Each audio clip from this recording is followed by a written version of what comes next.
Does your JL or JT have death wobble? We got a fix for you. Stay tuned.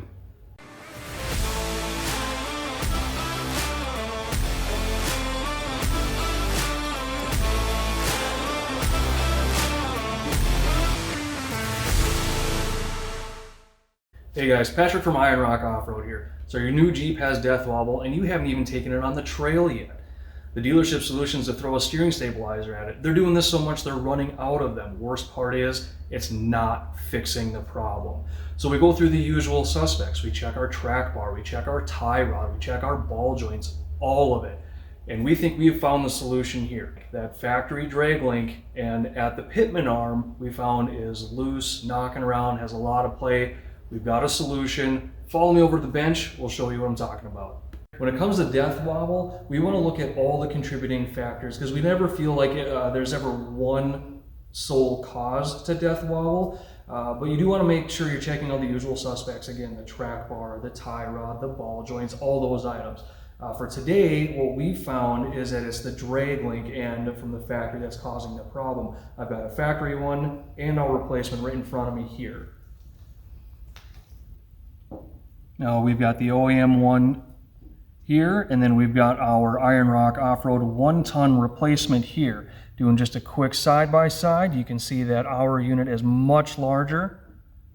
And what you might also notice is that the length and the thread is the same between the two, which means you will be able to put this replacement right into your factory drag link. All right, now you got to take a look at the outsides, comparing them side by side. We did cut a couple of these apart so that we could take a look at the internals. Now you will notice a difference between our joints here. This is the one we're talking about today. This is one of our Iron Rock Off-Road joints from another application, but it does feature the same exact construction in the housing and internals as this one here.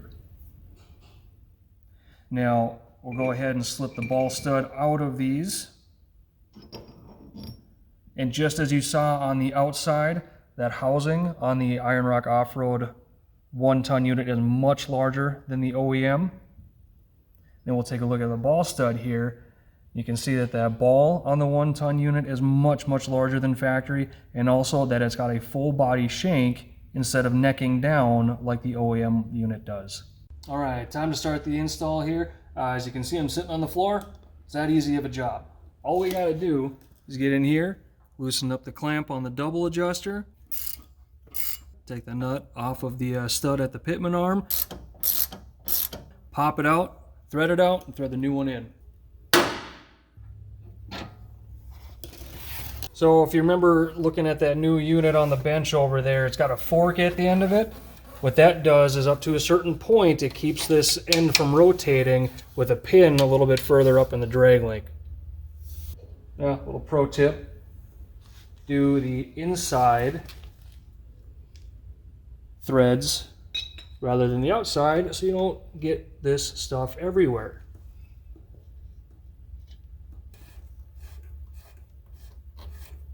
Now if you remember that fork, we got to line up with that pin, so as we start getting that double adjuster kind of buried in there, we can kind of feel that it's bottoming out on that pin if it's not lined up. So now we give it a little twist, we know we're in that gap, start tightening it up again. And now we know we've engaged that pin because it won't rotate fully. Okay, as we hold the end up here, we know we're getting real close. We'll just have to shorten it up a little bit. Now this isn't a perfect method, but being as the wheels didn't move, the steering wheel didn't move, we know once we get this lined up, it should be very, very close, but you may still need to make an adjustment to get that steering wheel straight. All right, and that's it. The new end is in. Everything's nice and tight. It's time for a test drive. All right, now on our test drive, we did find that our steering wheel is off center just a little bit. Now we're gonna take care of that ourselves. It's super easy with that double adjuster, especially after putting a little lube on there with the anti-seize. Be nice and easy. Really no need to take it back to the dealership. We're not affecting any wear angles, any driving behaviors. We're simply just centering up that steering wheel. Too easy. All right, now as I'm pulling in the shop here, I'm making sure that steering wheel is exactly where it was when it was on the road, where it felt like it was off center, so that when I get out, I can make that adjustment on the drag link. All right, guys, that's it. The new drag link is in, steering wheel is centered, and best part of all, no death wobble. You can find this product on our website, ironrockoffroad.com, and make sure you follow us on social media, Facebook, Instagram, TikTok, and YouTube.